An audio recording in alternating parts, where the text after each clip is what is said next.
আবু জাহেল একদিন হাতের মধ্যে ছোট ছোট পাথরের কঙ্কর এরকম মুঠের মধ্যে কইরা আয়েশা বলতেছে, মুহাম্মদ তুমি যদি বলতে পারো আমার হাতের মুঠির মধ্যে কি আছে তাইলে আমি তোমার উপর ঈমান আনছি। আল্লাহ নবী সাল্লাল্লাহু আলাইহি ওয়াসাল্লাম বললেন, চাচা আমি না বলে আপনার হাতের মুঠের মধ্যে যাই থাকুক ওইটা যদি বলে আমি আল্লাহর নবী তাইলে ঈমান আনবেন। আবু জাহেল তো বলল, মুহাম্মদ এটা তো আরো আশ্চর্য।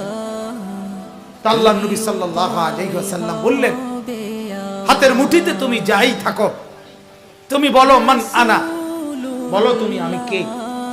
পাথরের কঙ্কর থেকে আল্লাহর কুদরতে আওয়াজ বের হয়েছে, পাথরের কঙ্কর বলছে আশহাদু আন্নাকা মুহাম্মাদুর রাসূলুল্লাহ, আমি সাক্ষ্য দিচ্ছি আপনি মুহাম্মদ, আপনি আল্লাহর রাসূল। পাথরের কঙ্কর এটা মুজিজা, নবী সাল্লাল্লাহু আলাইহি ওয়াসাল্লামের মুজিজা।